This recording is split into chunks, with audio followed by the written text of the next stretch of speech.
Hey everyone, welcome to the Stedman SQL Podcast. This is episode number 9, and I'm your host, Steve Stedman.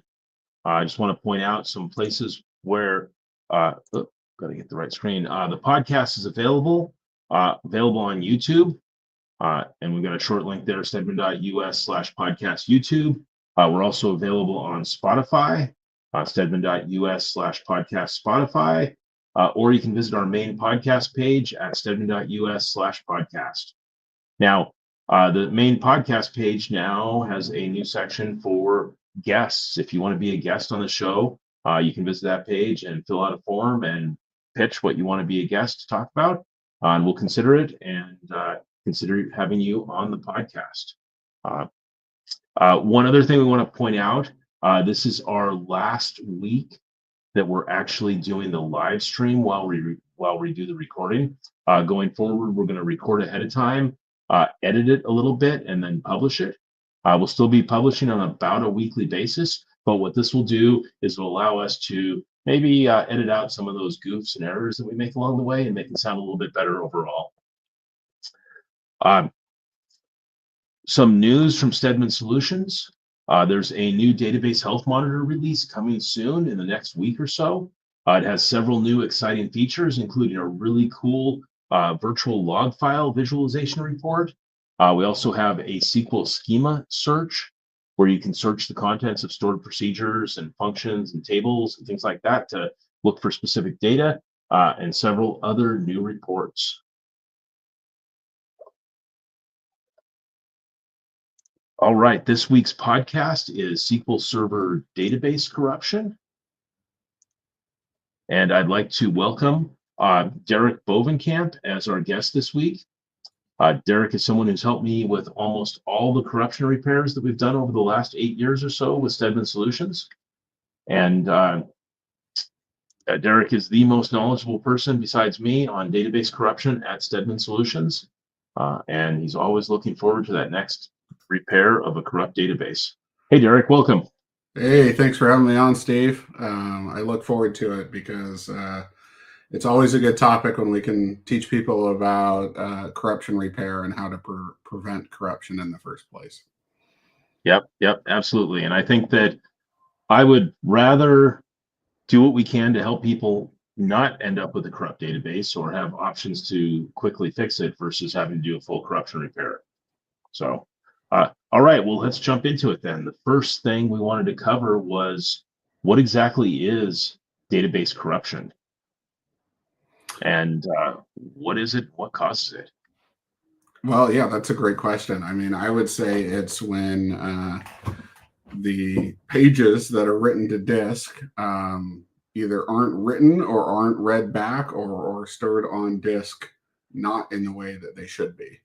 And that can cause all kinds of issues from a database that doesn't work at all, or more frequently, what you and I see is certain tables are information in certain tables that you can't pull, or it gets pulled in a funny way because of the corruption. Yep. And as you mentioned pages there, your entire SQL Server database is made up of a bunch of 8K chunks, and these chunks are called pages, and everything that's stored in every table is stored in 8K pages on disk. And when something goes bad on writing that page or reading that page, you end up with something that appears to be corrupt. So common causes of this, I think the biggest thing we see is that it's related to I/O, where something happens that impacts the I/O. So what kind of things have you seen, Derrick, that have caused I/O to go bad in some way? Oh, we've seen lots of things, and, I think we'll dig into it later in this discussion, but you and I were talking about this last night, and pretty much every time we've seen corruption, if not every time you and I have dealt with corruption, it's always been something related to I/O. And the one that comes to mind is one that we've actually seen 3 or 4 times together, is something has gone bad with the iSCSI config between the host, iSCSI, and the SAN that it's talking to, and has caused something to write bad to the SAN. And that's where we've seen it the first time. And I think in two of those instances, it was a firmware issue with the iSCSI switches that we were able to repair the corruption and then have them upgrade the firmware on their switch and not have the issue again.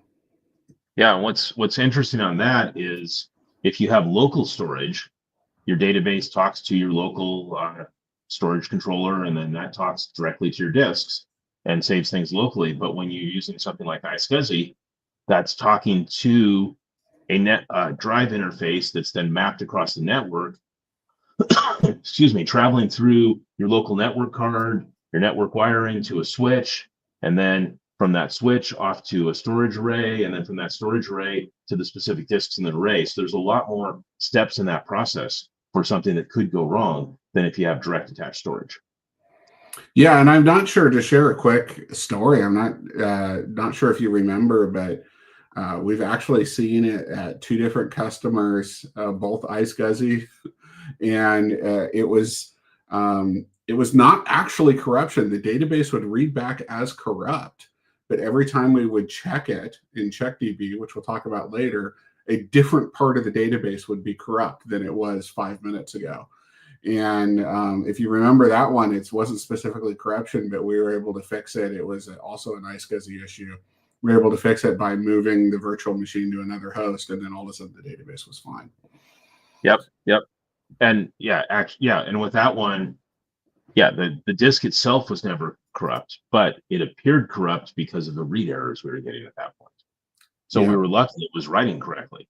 It was writing correctly. And I think the key here that you're going to hear Steve and I hammer multiple times during this discussion is IO. It all comes down to IO. And is your IO, are your storage devices well in hand? Is firmware up to date? Is it configured the way it's supposed to be? That's your most common cause of corruption. So, Steve, as we move on here, what are the symptoms? What symptoms would people see when they have corruption? Oh gosh, that's there's a lot of different symptoms that people would see. I mean, sometimes people see it where they've just rebooted their SQL server and the database doesn't come back online. Other times we've seen it where they run a query and halfway through the result set, it hits a bad page and the query fails with some type of a message, usually about something related to IO or consistency. Sometimes you don't even notice it until you do a CheckDB and it shows that there's something corrupt somewhere in that data file. It might be corrupt in some part of it or some table that you don't use very often that you might not even notice for a few months. Yeah, and I think you and I have also seen where the customer doesn't even notice the corruption because they would only notice it if they hit a certain record. So maybe it's a payroll software, and it's only if you pulled that very specific payroll from 3 years ago you notice the corruption. Or you and I have dealt with multiple times electronic medical record software, and it's only if you access that specific document for that specific patient you see the corruption. But then the rest of the time, everything looks like it's fine when it really isn't. And I think the big topic that leads us into is CheckDB, and is CheckDB being run differently? Or sorry, is CheckDB being run often? Yep. Yeah, that's one of those, I don't know, challenging conversations we sometimes have with clients where some get it and they want to run CheckDB as frequently as we recommend. Others, they're like, well, we don't have enough IO, or we don't have enough processor power to run CheckDB very often, and they want to run it like once a month. And it's just too risky to do it that way. I mean, we recommend when you can run CheckDB every single day.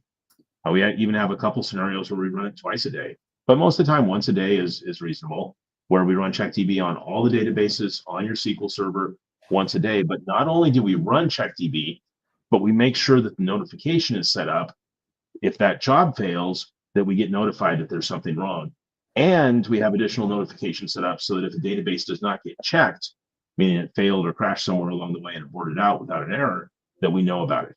And yeah, and I'm not sure what's worse. I know you and I have both had that sinking feeling where you either see that CheckDB has been running and failing and they didn't notice it, or we also get the customers that you sign on and you see CheckDB's never been run, or it's been run 5 years ago.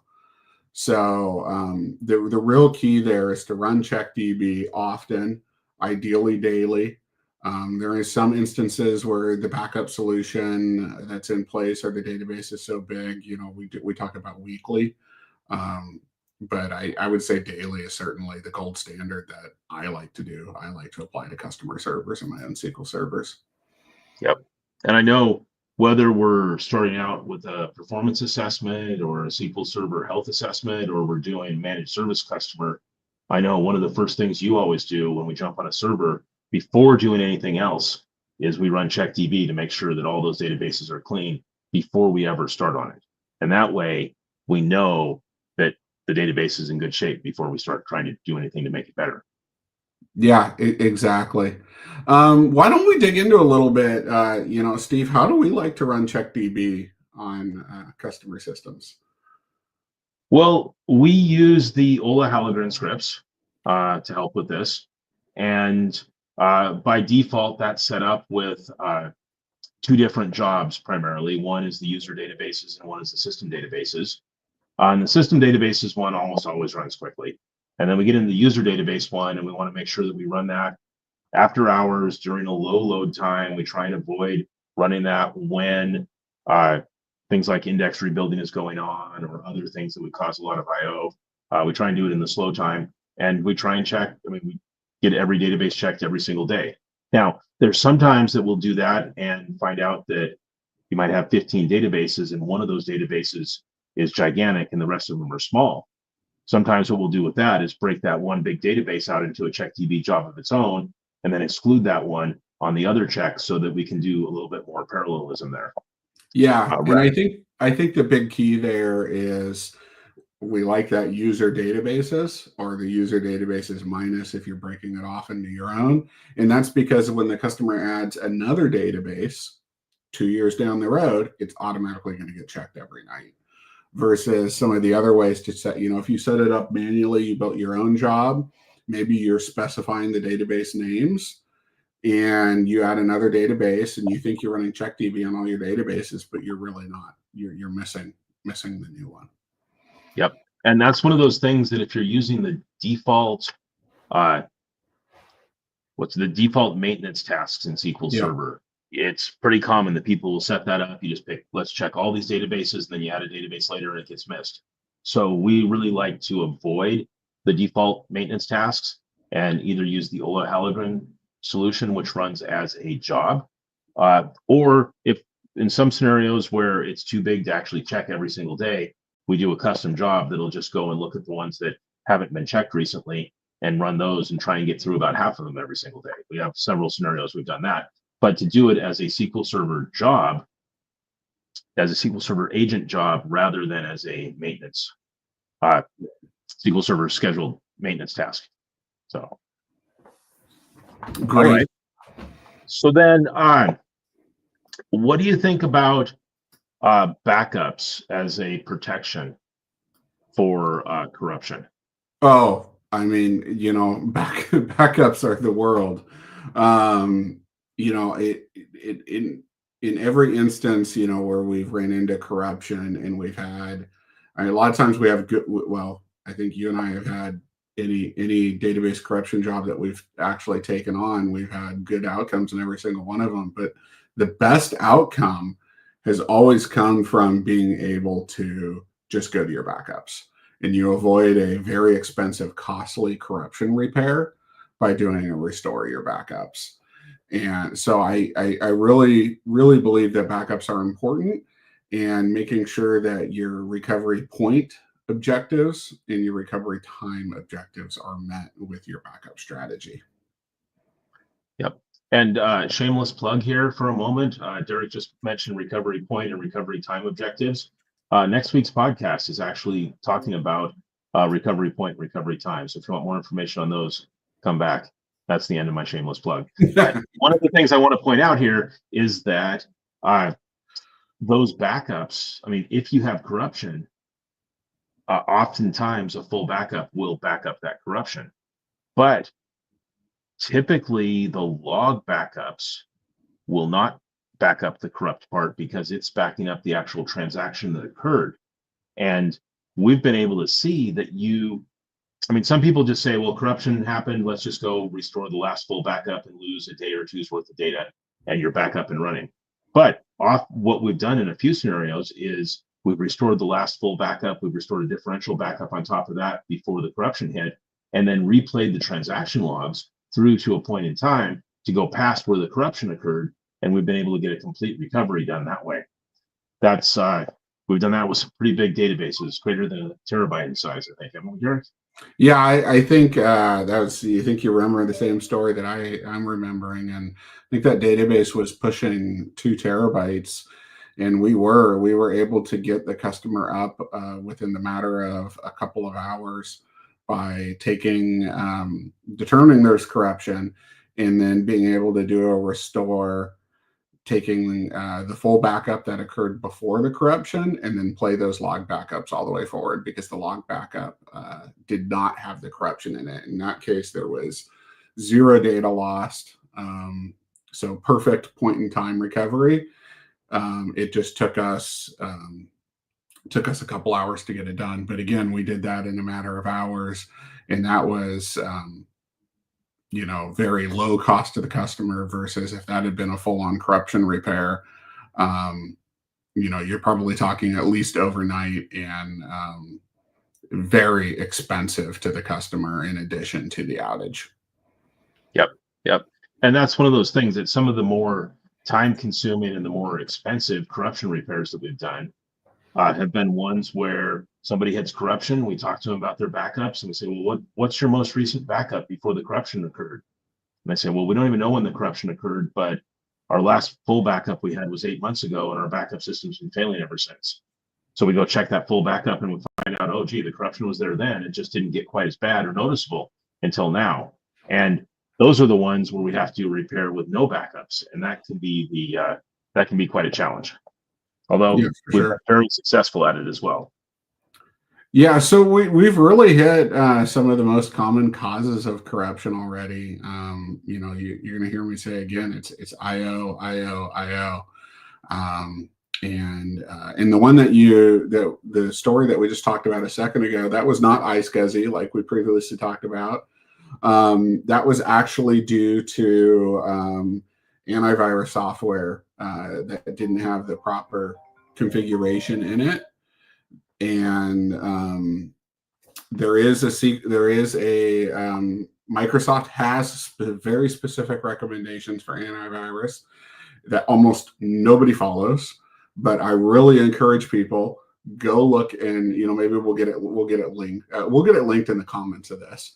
Link to the Microsoft document that you should follow when you set up a SQL Server, and make sure you get those exclusions in place. Because in a very active SQL Server, it is possible for the antivirus to get in the way of how SQL Server is writing to disk and introduce corruption.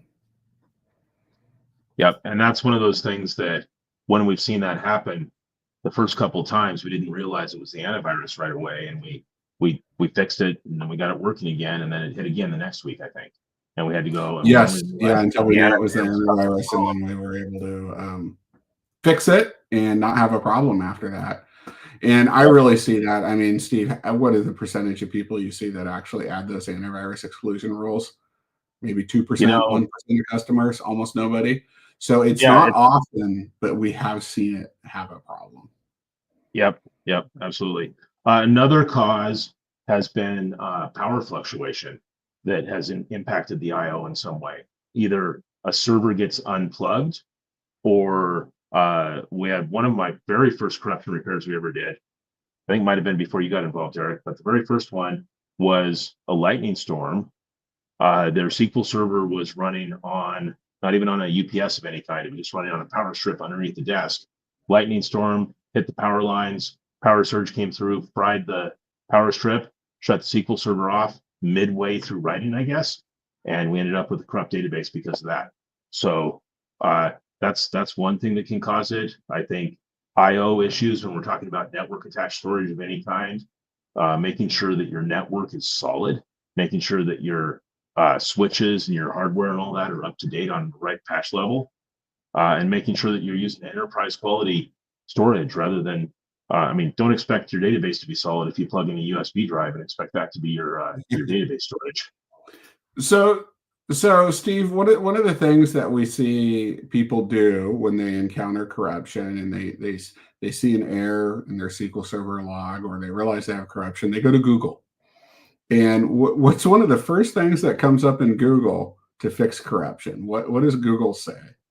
Oh, well, you got a lot of pages where people are suggesting you run repair allow data loss.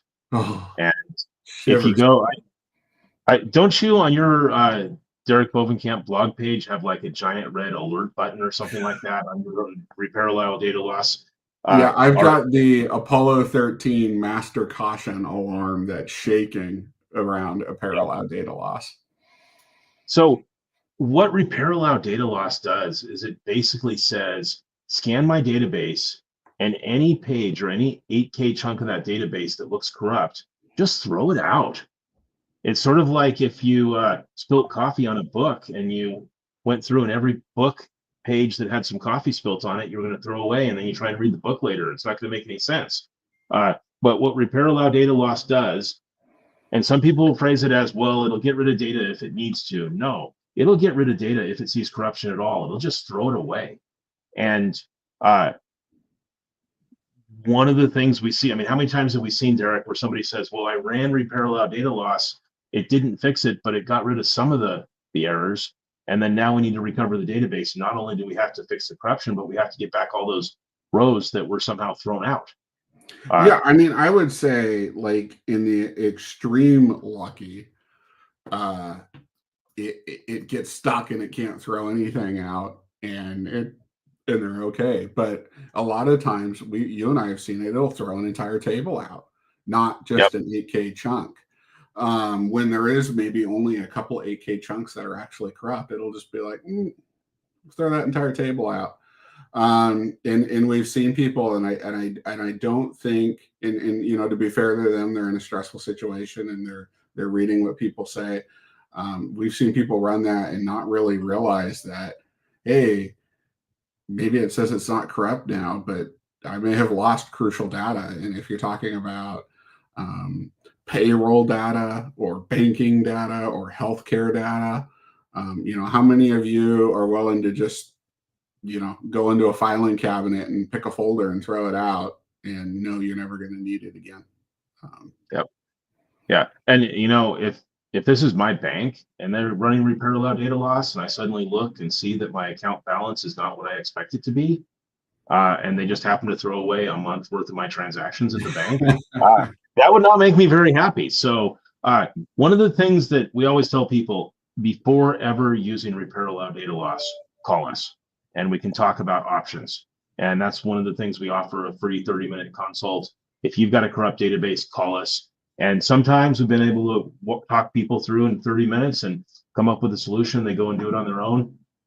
Didn't cost them anything. Other times it leads to a full corruption repair on our part. But either way, we're going to use that 30 minutes to take the best stab we can at doing whatever we can to get that database repaired for you.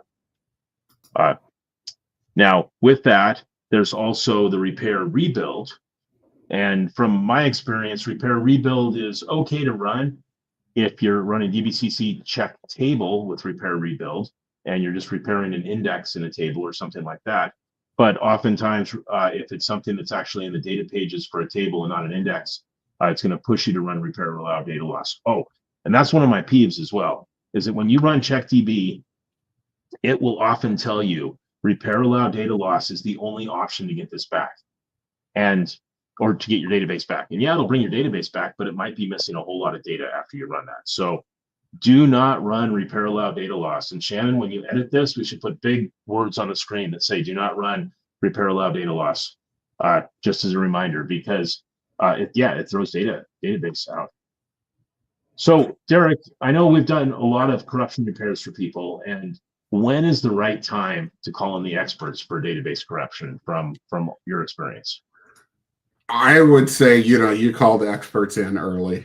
As soon as you realize that you have corruption, I think it's smart to call somebody in, and if you determine that we're just going to go back and do a restore, and it's not that going to be that big of a deal, then maybe you do a quick consult, or you have a couple hour engagement, and you're good.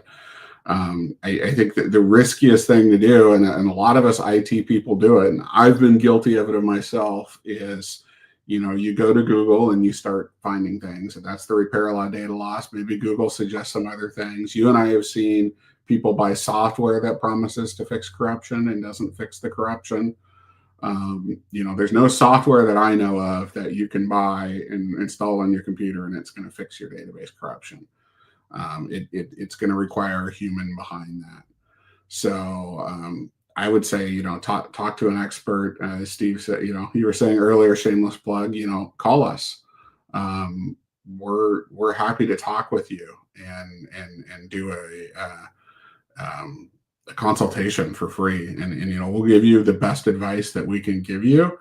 And sometimes that is we need to do a whole corruption repair, and then sometimes that is we talked about your recovery point objective, your recovery time objective, which I guess will be on next week's episode.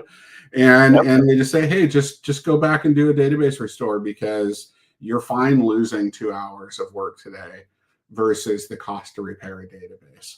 So I think you and I, we take pride in that we're always going to give you the best advice we can give you, even if that advice is don't engage us to fix this corruption. Yep. And what's interesting with that is I think we've got the most corruption repair calls on Thursdays. And I think the reason that we've got them on Thursdays, and usually it's a Thursday afternoon, is that the local team is working on it. They've tried everything they can. The weekend is approaching. They know the business is in trouble, and they know they don't have a hope of fixing it at this point. Now, we've seen that. There's been a number of corruption repairs where they've called us on a Thursday. We've let them run on a Friday, and then immediately at end of business on a Friday, we started a corruption repair. You and I tag teamed it through the weekend and basically worked 24/7, well, not 24/7, but 24 hours a day until we had that corruption repaired. And in many cases, we had that repaired and ready for them to go by Monday morning. And yeah, and I would say our one of our biggest wins, and I think it was a Thursday night, they engaged us, and we had a deal signed, and we did that repair overnight. We were actually able, their server was fast enough. You and I did it overnight, and they were open for business the next day. In the time of the year, it's interesting that we're doing this close to Thanksgiving. I think you and I remember a over Thanksgiving corruption repair. Oh, I think we've done 2 out of the last 5 years where you and I worked the entire Thanksgiving weekend on corruption repair. And today we're recording this and live streaming it on Wednesday, the day before Thanksgiving in the United States. And yes, we have had 2 out of the last 5 Thanksgivings where Derrick and I have had a very profitable weekend, but we've worked the entire Thanksgiving weekend in order to get someone's database repaired and up and running before Monday morning came around, and we were successful. So, Steve, we've talked a little bit about who to call and what causes corruption and repairing corruption. What are the hidden costs of ignoring corruption? Oh boy, Derrick, that's a tough one, because it's one of those things that somebody may say, hey, I've had a corrupt database for 4 years and it really doesn't impact my business. I just know that when I query this one table that I get errors once in a while. Well, that's kind of like ignoring cancer. If you have cancer, it's not going to get better by ignoring it. And you might get lucky for a while if you ignore it, but ignoring it may lead to complete and catastrophic data loss. You may end up losing your entire database if you ignore it. Now, some people say, well, if I ignore it, will the database continue to rot? Will it continue to grow and spread? And technically, once you've got corruption, it's not going to like leap from one table to another and like a virus or something like that would grow.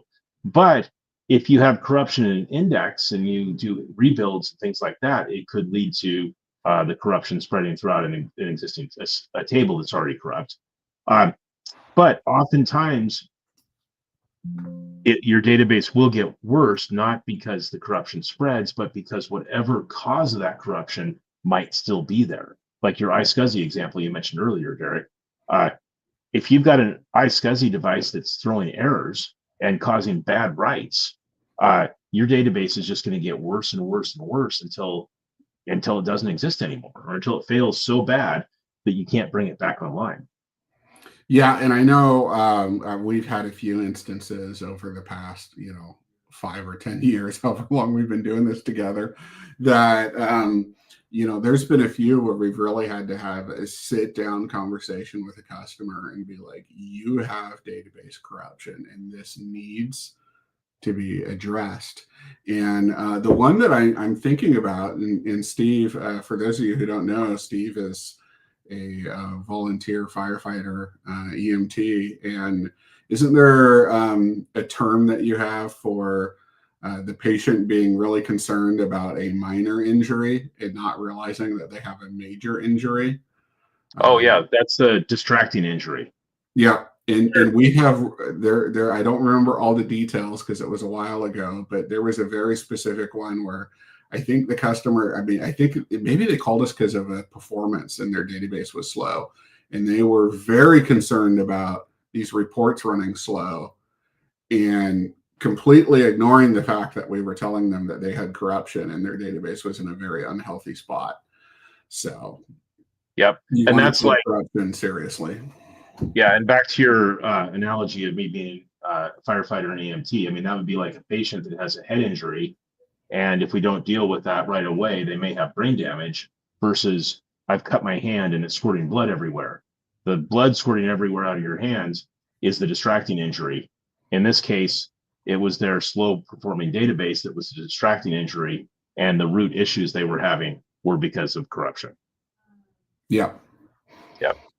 So, okay. Well, I guess on to some of the horror stories that we've seen around database corruption. And I know, well, first off, before we get into the horror stories, I want to point out one difference between a ransomware encrypted database versus a corrupt database. Now, we've seen a lot of horror stories around ransomware, but oftentimes if a database becomes ransomware encrypted, SQL Server thinks it's corrupt, well, because it's not the right format, of course. Yeah. But it's not something that can be fixed through any kind of a corruption repair when it's ransomware. Ransomware is the whole data file has been encrypted. And that's something we can't typically help with from a restore perspective on restoring the file. Now, we can help you with backups if those are available. But as far as actual corruption horror stories, I mean, I can think of one. Well, I guess one, we got the call. I'll jump into one and then I'll let you come up with one. But it was a medical clinic, and they had a RAID array with a I guess in your RAID array you have a checksum drive. So you're usually able to lose one drive in a RAID 5 array without losing any data, as long as you get that drive replaced quickly. Correct. But what had happened is they had lost 2 drives, and then they replaced them, and somehow the RAID array was still online. But when we looked at the data file, and I think they had 4, so basically 4 stripes of data across the 5 drives effectively. And we looked at the data file and actually scanned through it with a hex editor, and the data file looked fine. It looked fine. And as we scanned down, then we hit a section that was just complete garbage, and then it was fine again. And then there was another section that was complete garbage.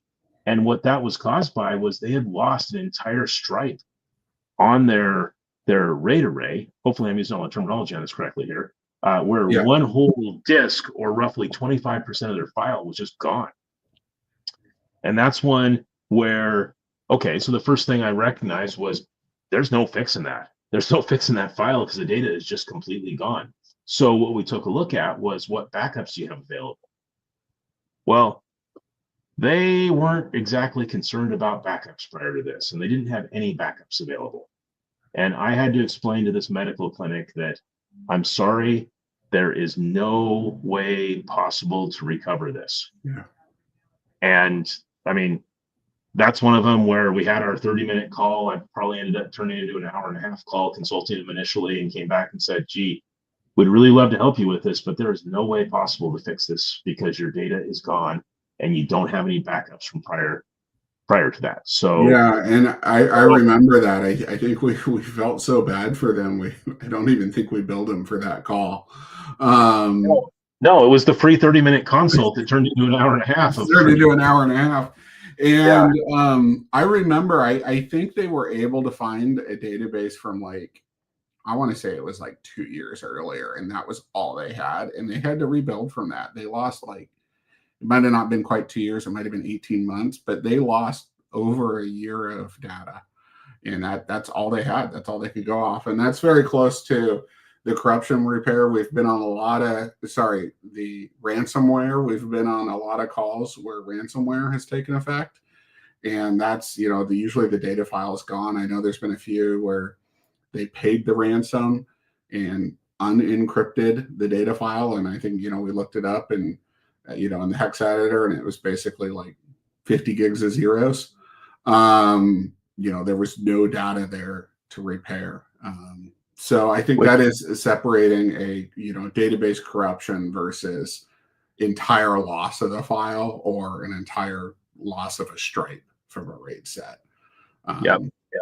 And speaking about the ransomware thing, I mean, we've dealt with enough people who got hit with ransomware and trying to help them after the fact that it's pretty clear that the ransomware development teams, the people who build this ransomware, don't have the best QA teams on testing their unencryption process or their decryption process after people fail. And oftentimes, because your database files are some of the biggest files you have in your entire system, they oftentimes will not decrypt even if you pay the ransom. And that alone is a nightmare if you don't have those immutable backups. Yes, for sure. We talk about some horror stories, but really we have a lot of success stories. And, we talked about the over Thanksgiving, we've done the overnight, the over weekend. I would say every corruption repair that we've taken on, we've turned out successful in the end, and we've either recovered 100% of their data, or we were able to tell them exactly what they lost. There was a couple where we said, you lost this record and this record, but the rest of the table's fine. Versus before, there was great parts of the table or the entire table they couldn't read.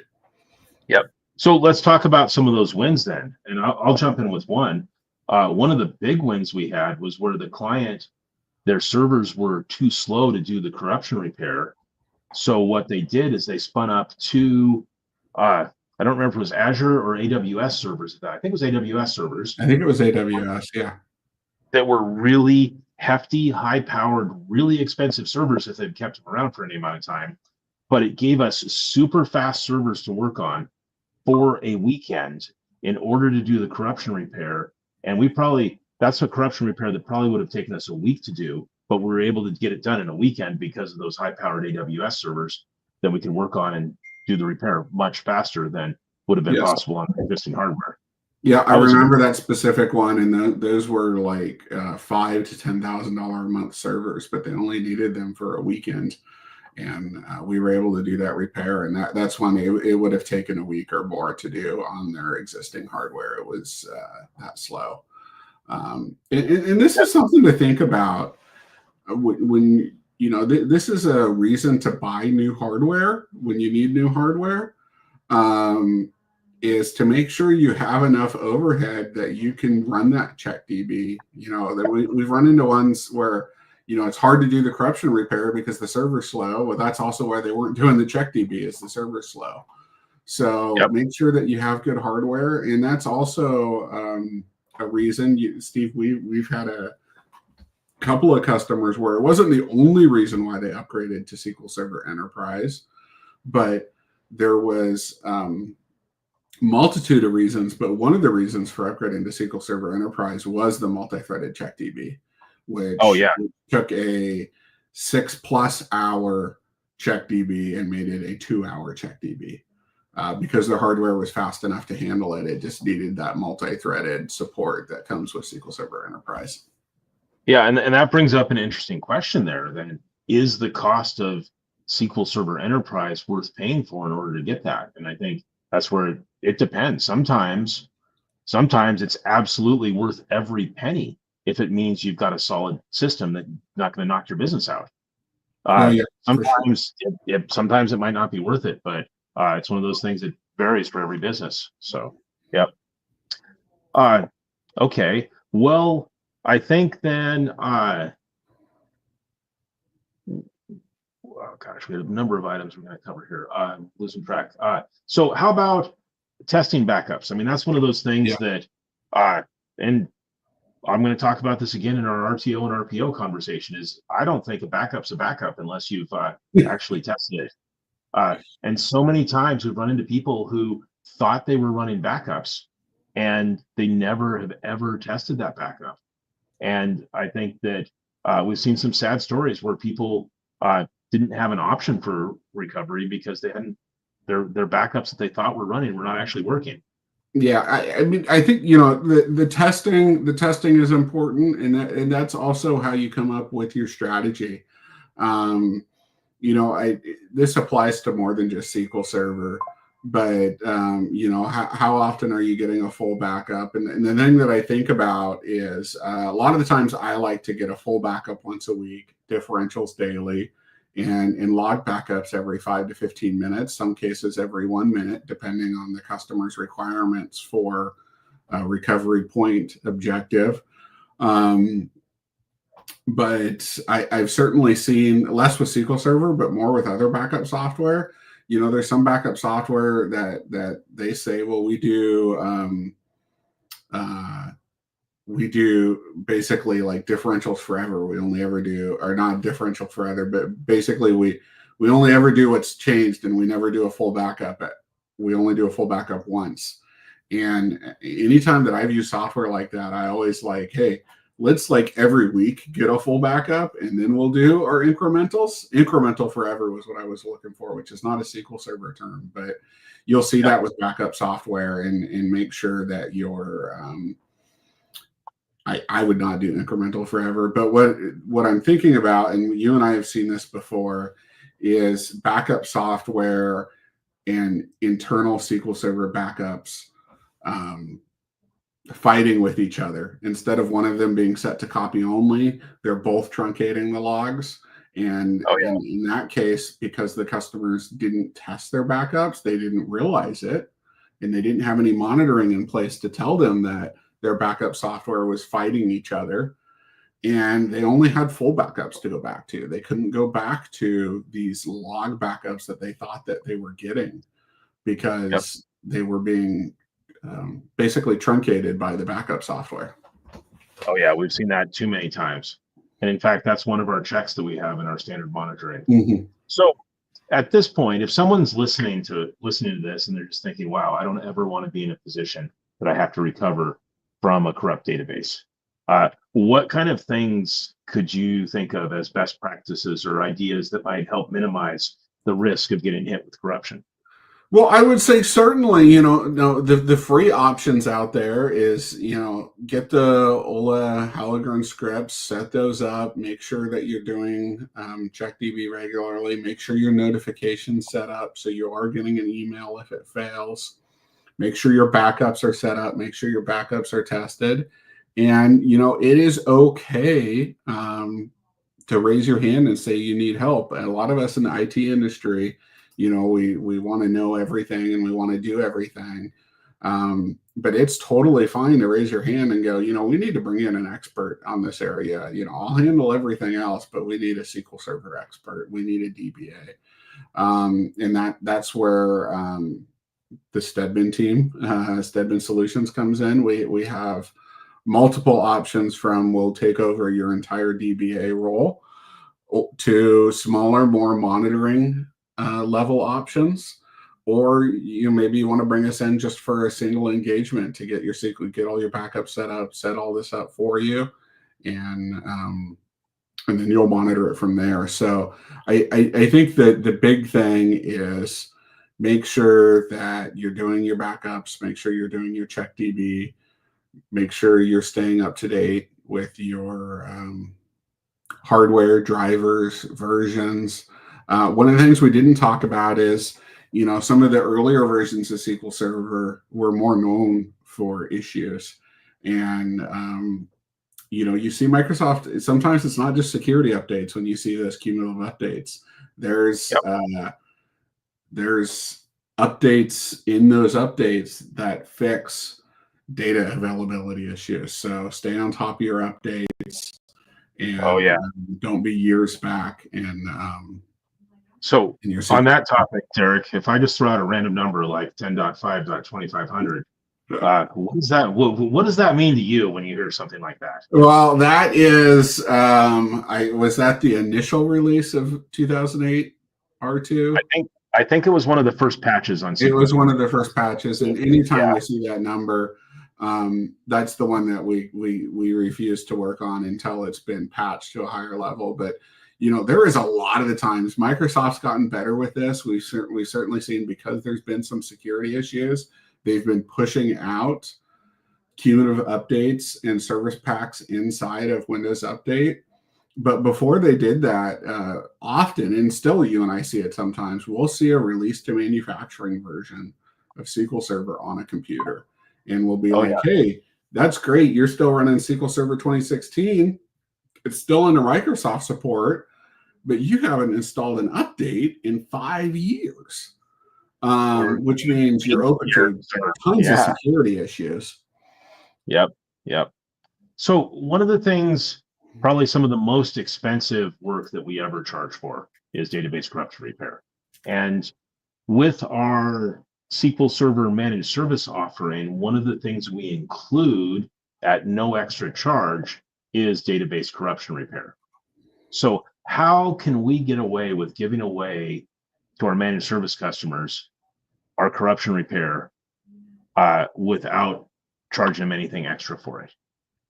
Well, I would say that, Steve, that's because primarily we have the backups in place. So we've worked with them to make sure they have the backups in place so we can do a restore. But the secondary, which is really close to a primary, is we have all the notifications in place.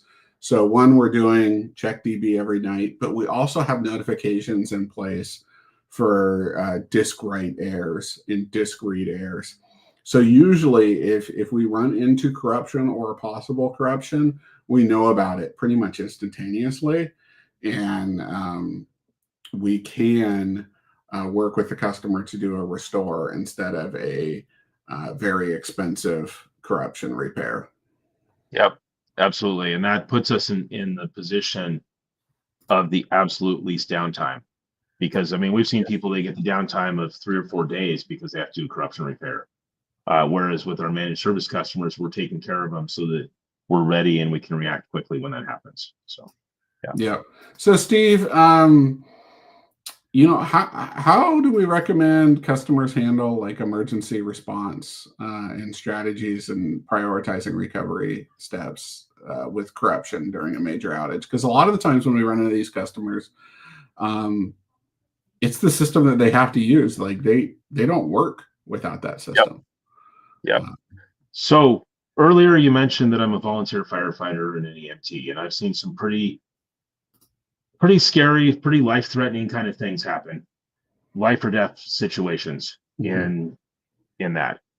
When we've dealt with corrupt databases, I've seen some business issues that are pretty big, but I've never seen a life or death situation. So whatever's going on with your system, take a breath, relax for a minute, and realize whatever goes on here, nobody's going to die. Okay, maybe somebody's going to lose their job, but in the end, nobody's going to die on this corrupt database you're dealing with. And ask for help. Stay calm, ask for help, and we can get involved and help with that. And sometimes the help is just telling you what to do or how to handle it. Other times we can jump in and do the full repair, but know when to ask for help. If your house is on fire, you're generally not going to try and put it out yourself. You're going to call the fire department. Hopefully, think of a corrupt database that way. Think of it as ask for help, and we will do what we can. But also practice, so that you're in a position that this is not the first time you've ever dealt with a corrupt database. I mean, we have the database corruption challenge that I did, I think in 2015, that you can get through our database corruption class. You can get and practice all of those corrupt database repairs. I mean, practice it ahead of time and be in a position where this is not your first time ever doing a corrupt database. And when you talk to people, you squeak in your voice because you're so panicked. I mean, that's a sure giveaway to management that you don't know what you're doing. So practice it ahead of time so you can be calm and take a good approach to it. And one of the things, and I think we should do a session on this. It's not directly SQL Server related, but do a tabletop exercises. Tabletop exercises are becoming very popular in the ransomware area. Of sit down with management and go, okay, we just lost our main operational system. How are we going to operate? How are we going to have continuity of business? And think through that before it happens, because then is it going to be pretty? No, it might not be pretty, but at least you have a binder and you have people that know the process that's going to happen if that happens before it happens. And that way you can focus on staying calm and working the problem instead of, running around trying to fix things. And I think that's one of the other reasons that you can bring in help. You bring in firefighters. Firefighters usually probably don't get stressed when there's a building fire because they've done it before and they know exactly what they're doing. And that would say the same thing with Steve and I, is when we hit a corruption repair, we're usually very calm and we've done it before. So we go through all the steps that we need to do to bring the customer back online because we've done it before. So bring in the experts is what I would say. Yep. And bring in the experts, practice on your own ahead of time, and just back to the Boy Scouts, be prepared, right? Yeah, be prepared. Yep. Okay. So how about corruption when it comes to compliance? Like, let's say you're in a business where legally you have to keep history of something, whether it's banking transactions or medical records or things like that. And you hit a corrupt database that destroys your data and you didn't do the right things to get it back. What does that mean for your compliance? I mean, have you run across any issues or any things like that? I mean, it can mean fines. It can mean, major issues. It could mean the end of that business, depending on what those fines will be. I know in the banking industry, when certain things happen, the government will actually come in and take over the bank. I think we've seen stuff where it is meant the end of the business if they can't get the corruption repaired. They'll sell out to somebody else. So know what your regulatory requirements are, and just know what your requirements are to keep the business operational. And that's where sometimes you and I have seen a disconnect with, this is the most important thing to keeping the business running, and we're not getting backups of it, or we're not going to put any money into, we're running on 10-year-old hardware and we refuse to put any money into the hardware when the doors will shut in the business if we don't put the money in. Another session that you and I should have, Steve, and we've helped customers with this, is sometimes we've been able to significantly reduce their SQL Server licensing costs by getting them into new hardware. We've got them down from 32, 16, 32, 64 core machines to 8 core machines or 4 core machines, just because their hardware was so old, they were spending so much money on licensing. If they just updated, they could cut their licensing costs. Yep. Shannon, if you're listening, that was Derrick just signing up for another podcast episode on reducing licensing costs. So we'll have to get that one on the schedule now. Yeah, we've come up with a few here. Yeah, but back to some of the outcomes from corruptions. I mean, one of those things that I often have heard in the DBA world is a resume generating event. Something happened so bad that your only fix for it was to work on your resume and go find a new job. Now, we do everything we can to make sure that that never happens. And if somebody's in that position, you should call us before working on your resume and we'll see what we can do to help you out. But being prepared, I think, is the best way to not generate a resume generating event. For sure. All right. Well, Derrick, thanks for joining today. Hey, you're welcome, Steve. At the end of the podcast, we normally have an Ask Steve question. And the question that came in today was, what are the best practices for defragmenting indexes, and can this cause corruption? And since you're the guest, Derrick, you want to take a shot at that one? I'll take the first shot at it. And you actually touched on it, I think, earlier in our discussion. Is rebuilding indexes is not going to cause corruption. However, it can make a problem worse. So if you have that underlying IO problem, and you and I have seen this a few times, it was caused during an index rebuild. The index rebuild wasn't what caused the problem, but the problem was already existing, and because of that all extra IO, that's when the problem originated. So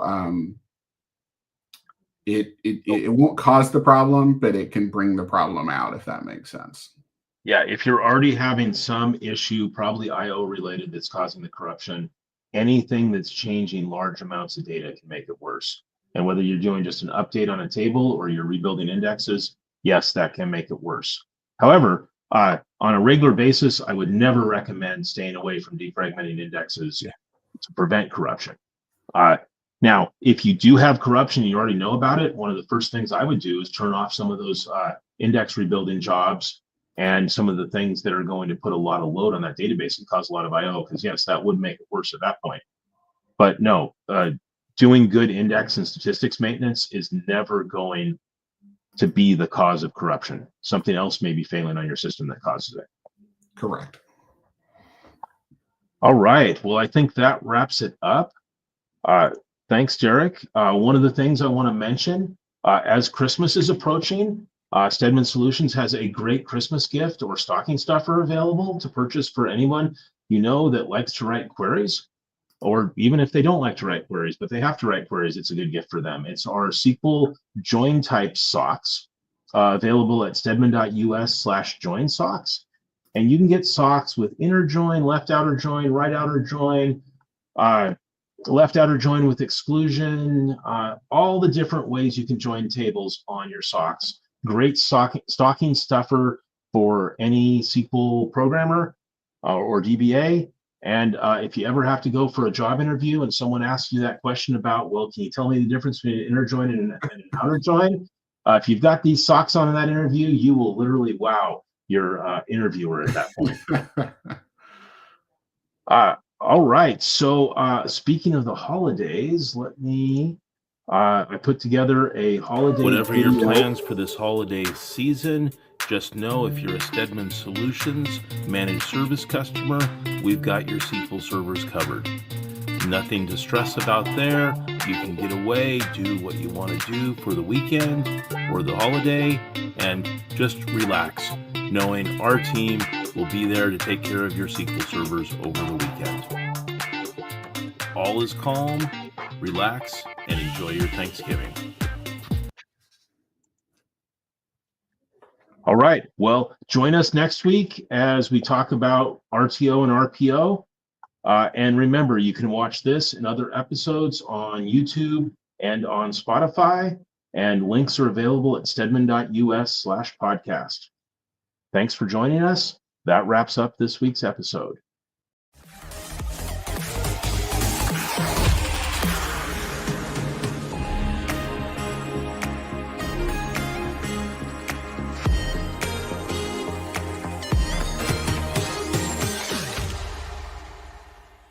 Thanks for watching our video.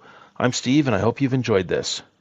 Please click the thumbs up if you liked it, and if you want more information, more videos like this, click the subscribe button and hit the bell icon so that you can get notified of future videos that we create.